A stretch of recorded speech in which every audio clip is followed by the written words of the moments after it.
আজকে একটি গুরুত্বপূর্ণ বিষয়ে আমি দু চারটি কথা বলতে চাই। সংস্কার, বিচার এবং নির্বাচন। এই বিষয়গুলো নিয়ে অনেক কথা হচ্ছে, অনেক আলোচনা হচ্ছে।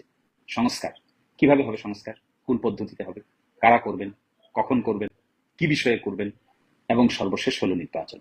আমি কোনোদিনই আসলে এই লাইভে এসে এই সমস্ত কথা বলিনি। আসসালামু আলাইকুম। সংস্কার, বিচার, নির্বাচন, রোডম্যাপ এ বিষয় নিয়ে বিস্তারিত কথা বলেছেন বাংলাদেশ ইসলামী ছাত্র শিবির ঢাকা বিশ্ববিদ্যালয়ের সাবেক সভাপতি, বাংলাদেশের সুপ্রিম কোর্টের জনপ্রিয় আইনজীবী অ্যাডভোকেট শিশির মনির।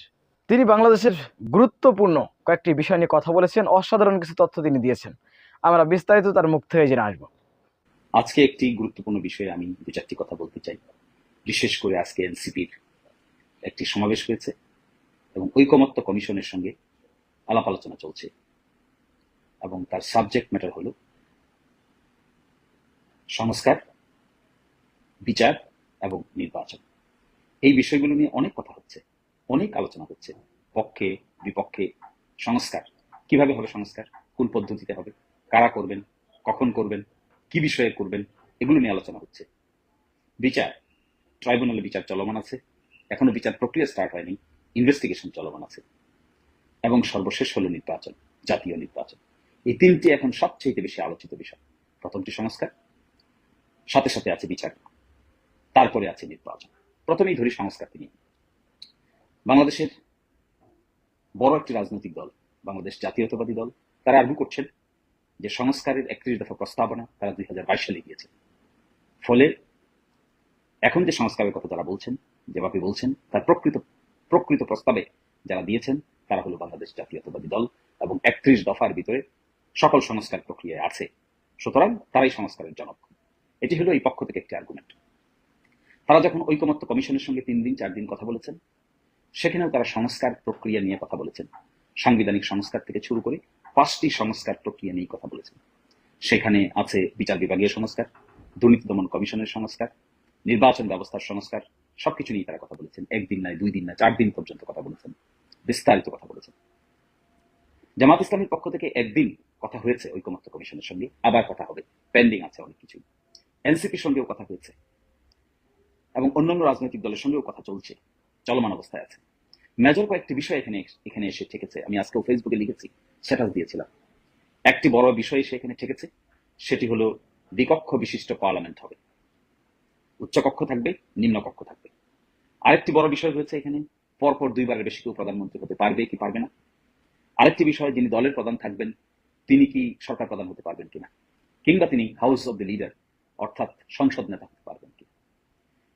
তারা এনসিসি, ন্যাশনাল কনস্টিটিউশনাল কাউন্সিল নামে একটি কাউন্সিলের প্রস্তাব করেছেন, যে কাউন্সিলের প্রস্তাবের মধ্যে প্রাইম মিনিস্টার এবং অন্যান্য জায়গায়, বিশেষ করে সাংবিধানিক পদগুলি থেকে নিয়োগ দেবেন। ওই নিয়োগের ক্ষেত্রে একটি পদ্ধতির কথা বলেছেন, এককভাবে নয়। এবং 5 বছরের টার্ম তারা প্রস্তাব করেছেন, 4 বছর। 5 বছরের টার্ম শেষ হয়ে যাওয়ার পরে একটি অন্তর্বর্তীকালীন সরকারের অধীনে পরবর্তী নির্বাচন অনুষ্ঠিত হবে। বাংলাদেশের হাইকোর্টের বিভাগীয় জায়গায় যাবে নাকি, হাইকোর্ট বিভাগকে বিভাগে যেতে হবে কি হবে না, নাকি ঢাকায় থাকবে। এবং আরেকটি বিষয় আছে এখানে, সেটি হলো সেপারেট বিচার বিভাগীয় সচিবালয়। এবং তার সাথেও আছে আরেকটি বিষয় গুরুত্বপূর্ণ, সেটি হলো এই যে বিচারের ক্ষেত্রে যিনি প্রধান বিচারপতি হবেন, তারা প্রস্তাব করেছেন জ্যেষ্ঠতম ব্যক্তি প্রধান বিচারপতি হবে, কিন্তু বিএনপি বলেছে জ্যেষ্ঠ 3 জনের মধ্য থেকে একজন প্রধান বিচারপতি হবে। তাহলে এই যে মেজর বিষয়গুলোতে বিএনপি কি বলছে, মেজর বিষয়গুলোতে বিএনপি বলছেন যে তারা দ্বিকক্ষ বিশিষ্ট পার্লামেন্ট চান, তারা নিম্নকক্ষ চান আসন ভিত্তিক নির্বাচন, আর উচ্চকক্ষ আসন ভিত্তিক নির্বাচনে যে নিম্নকক্ষ গঠিত হবে তারই আনুপাতিক হারে উচ্চকক্ষ গঠিত হবে। এবং পরপর 2বারের বেশি প্রধানমন্ত্রী হতে পারবেন না, এই মতের সঙ্গে একমত নয়। তারপরে কে সরকার প্রধান হবে, কে দলীয় প্রধান হবে, দল সিদ্ধান্ত গ্রহণ করবে, বিএনপি মতামত দিয়েছে। এনসিপি ভিন্ন কথা বলছেন। জামাত ইসলামী এগ্রি হয়ে গেছেন যে 2বারের বেশি প্রধানমন্ত্রী হওয়ার প্রয়োজন নাই। এবং এনসিসি নামে যেটি আছে, ন্যাশনাল কনস্টিটিউশনাল কাউন্সিল, এই প্রশ্নে বিএনপি একমত হতে পারেনি। জামাত ইসলামী একমত হয়েছে কিছুটা রিফর্ম করার সাপেক্ষে। এনসিপি ন্যাশনাল কনস্টিটিউশনাল কাউন্সিল চায়। ফলে এই যে সংস্কার প্রক্রিয়াটুকু দেওয়া হচ্ছে, সংস্কারের প্রস্তাবগুলো দেওয়া হচ্ছে, এখানে এসে একটা ক্রেডিট নেওয়ার এক ধরনের প্রতিযোগিতা আমি দেখতে পাই, যে কে আগে দিয়েছে, কে আগে করেছে, এখন করবে না পরে করবে। এবং এই সংস্কার প্রক্রিয়াগুলোর আলোচনার পরে একটি চার্টার স্বাক্ষরিত হবে, যার নাম হবে জুলাই চার্টার। যেগুলোকে একমত হবে সেগুলোকে জুলাই চার্টার স্বাক্ষরিত হবে। জুলাই চার্টার স্বাক্ষরিত হওয়ার পর নির্বাচন অনুষ্ঠিত হবে। আচ্ছা বলুন, জুলাই চার্টারে যদি একমত পোষণ করে সবাই সবাই যদি মনে করে দ্বিকক্ষ বিশিষ্ট পার্লামেন্ট হবে দেশে, তাহলে নিম্নকক্ষ হবে একটা উচ্চকক্ষ হবে। তাহলে নিম্নকক্ষ এবং উচ্চকক্ষ যদি একমত পোষণ করে সবাই, চার্টারে স্বাক্ষর করে সবাই, তাহলে নতুন নির্বাচন দ্বিকক্ষ বিশিষ্ট পার্লামেন্টের অধীনে হতে আর কি বাধা থাকে? বর্তমান সরকার পরিচালনার সবচাইতে বেশি শক্তিশালী ভিত্তি হলো ঐকমত্য। ঐকমত্যের ভিত্তিতেই সরকার প্রতিষ্ঠিত হয়েছে। কনসেনসাস, ইংরেজিতে যাকে বলে consensus. Consensus is the basis of formation of this government because there is no such concept of interim government in the existing constitution. The existing constitution interim government এর কোনো concept নাই। But however, on the basis of the consensus of all stakeholders, the existing government was constituted, formed as interim government. তাহলে এই যে interim government form করা হলো, সেই interim government form করার ফলে ইন্টারিম গভর্নমেন্টের অধীনে এই দেশ এখন চলছে। What is the constitutional basis? The one and the only constitutional basis is the agreement and the consensus of all stakeholders. All stakeholders agree করে যদি কনস্টিটিউশনাল বেসিস না থাকা সত্ত্বেও সরকার পরিচালনা করা যায়, তাহলে all stakeholders একমত হলে দ্বিকক্ষ বিশিষ্ট পার্লামেন্টের অধীনে নতুন নির্বাচন হতে পারবে না কেন? কেনই আর্গুমেন্ট করতে হচ্ছে যে নির্বাচন নতুন যেটা হবে এটা হবে পুরনো সিস্টেমে? তাহলে কনসেনসাসের ভিত্তি কি? কেন আমরা কনসেনসাস হতে যাব? কেন আমরা এই কথা বলছি যে নতুন নির্বাচন হওয়ার পরে যে পার্লামেন্ট গঠিত হবে, ওই পার্লামেন্টের ভিতরে যারা মেজরিটি থাকবেন তারা এসে এটাকে রেকটিফাই করবেন? এই প্রসেসে যেতে হচ্ছে কেন? তাহলে বর্তমান কনস্টিটিউশন যেটা আছে তার অধীনে আমরা যে বর্তমান গভর্নমেন্ট চলছে তা কোথায় রেকটিফাই করা হচ্ছে? কোন পার্লামেন্টে রেকটিফাই হচ্ছে? How it was rectified? ফলে this is major institutional difficulties. আমরা যে এখন বলছি, যে কথা আমরা এখন বলছি, এটি তো সঠিক না। ফলে সংস্কার প্রক্রিয়ার ঐকমত্যের সাবজেক্ট ম্যাটার যেগুলো হবে, অল পার্টির যেখানে এগ্রিড হবে, অল স্টেক হোল্ডার যেখানে এগ্রিড হবে, দ্বিকক্ষ বিশিষ্ট পার্লামেন্টে যদি এগ্রিড হয়, দুইবারের বেশি প্রধানমন্ত্রী হতে পারবে না এই প্রশ্নে যদি এগ্রিড হয়, তারপরে একই ব্যক্তি হাউস অফ দ্য লিডার এবং পার্টির প্রধান হতে পারবে না এটাতে যদি এগ্রিড হয়, এনসিসি ন্যাশনাল কনস্টিটিউশনাল কাউন্সিলে যদি এগ্রিড হয়, বাংলাদেশের high court decentralisation of the high court যদি এগ্রিড হয় এবং সেপারেট জুডিশিয়াল সেক্রেটারিয়েট যদি এগ্রিড হয়, তাহলে নির্বাচনের আগেই চার্টার সিস্টেমের মধ্য দিয়ে আগামী নির্বাচনকে কেন নতুন সিস্টেমে করা যাবে না? প্রয়োজন হলে গণভোট দিন, একটা গণভোটের আয়োজন করুন, করে দেখেন বাংলাদেশের মানুষ এটা এগ্রি করে কিনা। কিন্তু যদি ক্রেডিট নিতে চাই আমরা কেউ, যে আমরা যেহেতু আগে বলেছি সুতরাং এটাই হবে, জামাত ইসলামী যদি ক্রেডিট নিতে চায়, বিএনপি যদি ক্রেডিট নিতে চায়, এনসিপি যদি ক্রেডিট নিতে চায়, গণসংহতি আন্দোলন যদি ক্রেডিট নিতে চায়, কিংবা অন্যান্য রাজনৈতিক দল যদি ক্রেডিট নিতে চায়, তাহলে সেটা অবশ্যই একটি ডিসকন্টেন্টেড তৈরি করবে। এটা প্রপার নয়। বেসিক রোডম্যাপ থাকতে হবে। রোডম্যাপটা কি? আলোচনা চলছে, কিছু বিষয় একমত হবে, এবং আমার ধারণা যদি কেউ পজিটিভ পলিটিক্স করতে চায় তাদেরকে একমত হওয়া উচিত। যদি কেউ কনস্ট্রাকটিভ পলিটিক্স করতে চায় in Bangladesh for future generation, they or he or she must agree with the structural changes. কাঠামোগত পরিবর্তনে এগ্রিমেন্ট আসতে হবে। কাঠামোগত পরিবর্তনগুলো সাংবিধানিক পরিবর্তন, শাসনতান্ত্রিক পরিবর্তন। শাসনতন্ত্রে কি ধরনের পরিবর্তন আসবে এটিকেই আমি কাঠামোগত পরিবর্তন বলছি। যেমন ধরুন আমাদের দেশে এখন এক কক্ষ বিশিষ্ট পার্লামেন্ট আছে, এটি যদি দ্বিকক্ষ বিশিষ্ট পার্লামেন্ট হয় তাহলে তো কাঠামোগত পরিবর্তন হবে। আমাদের দেশে এখন এনসিসি নাই, ন্যাশনাল কনস্টিটিউশনাল কাউন্সিল নাই, এটি যদি পরিবর্তন হয় তাহলে কাঠামোগত পরিবর্তন হলো। আমাদের দেশে এখন উচ্চকক্ষ নিম্নকক্ষ বলতে কিছু নাই, এটিতে যদি পরিবর্তন হয় তাহলে কাঠামোগত পরিবর্তন হলো। আমাদের দেশে এখন পিআর পদ্ধতিতে ইলেকশন হবে নাকি আসন বেজ ইলেকশন হবে? এখন আসন বেজ ইলেকশন হয়। যদি আমরা বলি পিআর পদ্ধতিতে ইলেকশন হবে, কিংবা উচ্চকক্ষে পিআর পদ্ধতিতে হবে, নিম্নকক্ষে আসন বেজড হবে, যে পদ্ধতিতে আমরা একমত হই না কেন, এটা কাঠামোগত পরিবর্তন প্রয়োজন, সাংবিধানিক স্ট্রাকচারাল ডিজাইন পরিবর্তন হওয়া প্রয়োজন। এত বড় একটি গণ অভ্যুত্থানের পরে যদি স্ট্রাকচারাল ডিজাইন আমরা পরিবর্তন করতে না পারি, তাহলে hope of the new generation will be frustrated. The new generation is waiting to see how we can handle the new situation, new circumstances.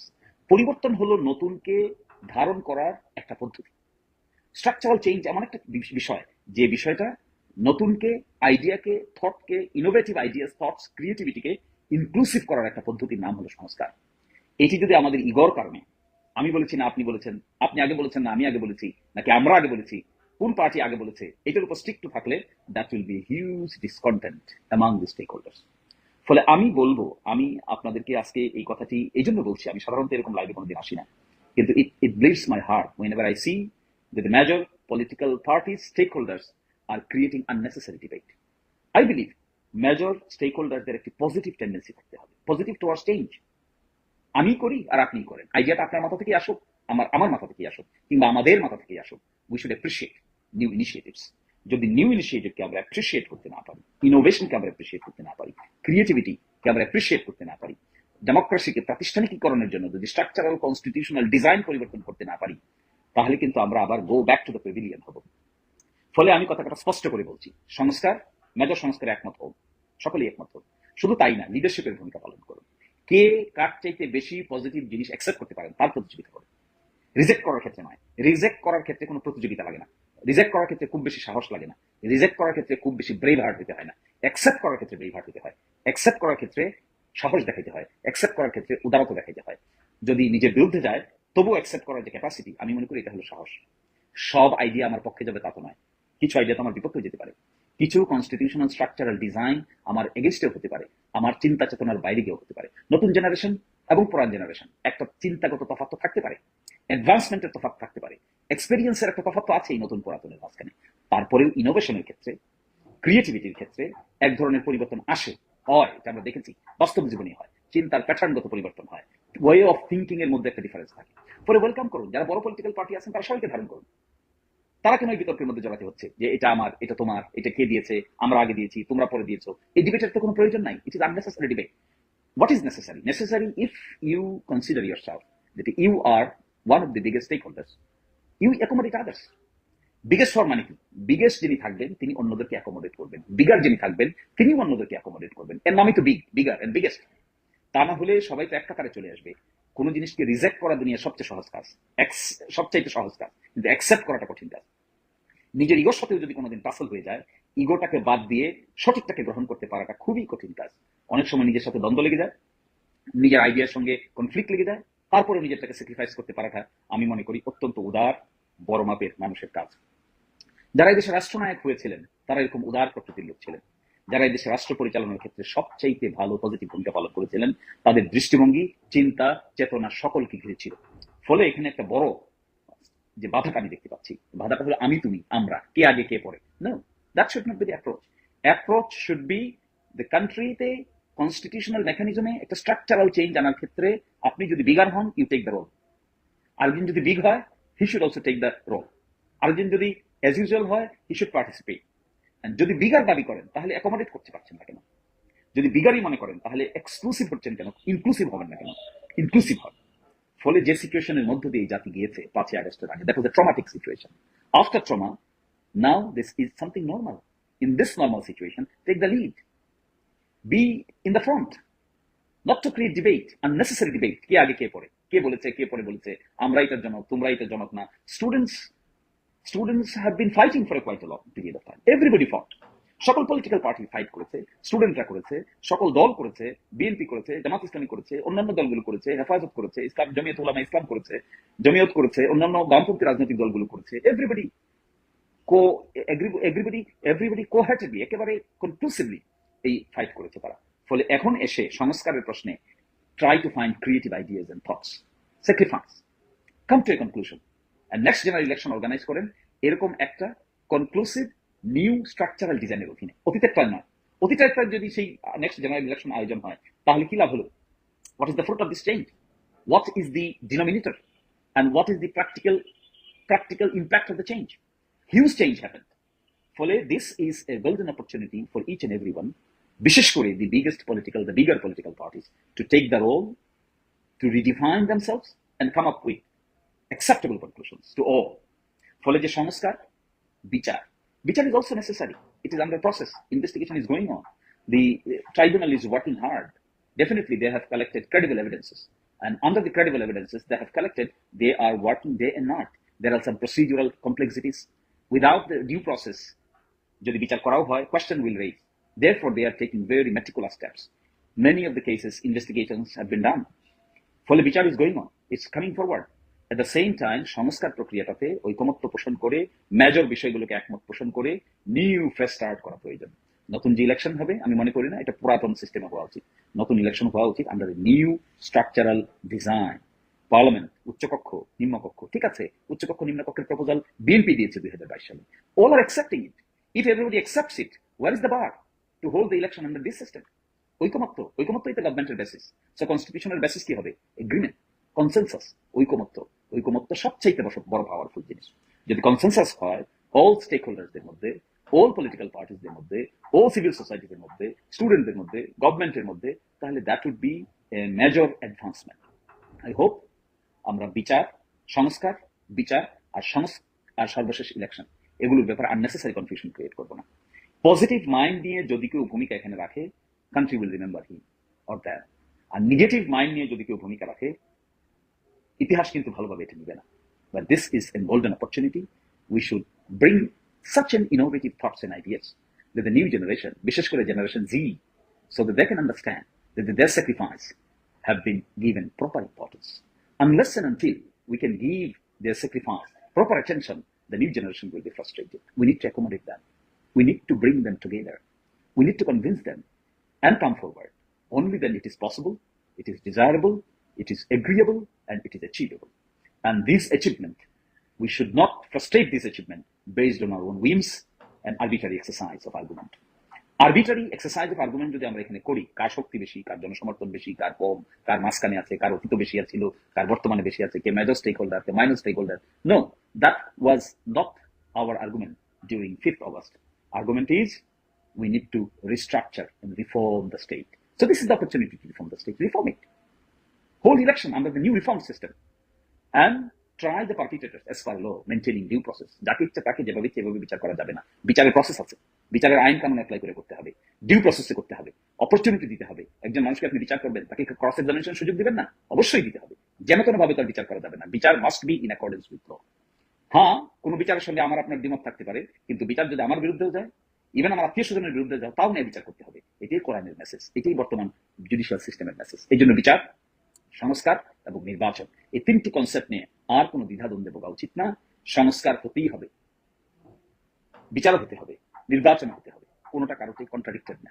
কিন্তু সংস্কার করে নির্বাচন যদি করেন, সংস্কার করার যে সমস্ত আইটেমের সঙ্গে একমত হবে, তার উপর ভিত্তি করে যদি নতুন নির্বাচন আয়োজন হয়, স্ট্রাকচারাল ডিজাইন চেঞ্জ হয়, রাষ্ট্র কাঠামোর structural design, constitutional structural design, এটা করা ঠিক হবে না। ইলেকশন হবে, ইলেকশনের পরে এসে কনস্টিটিউশনাল চেঞ্জ করবে। No, it's not at all necessary. If it is consensus, আপনি চেঞ্জ করতে পারেন এবং নতুন সিস্টেমে ইলেকশন হোল্ড করতে পারেন। আশা করি সকলেই পজিটিভ টেন্ডেন্সি দেখাবেন, নেগেটিভ টেন্ডেন্সি নয়। Negative tendency will prove a person's negativity, আর positive tendency will show how eager we R.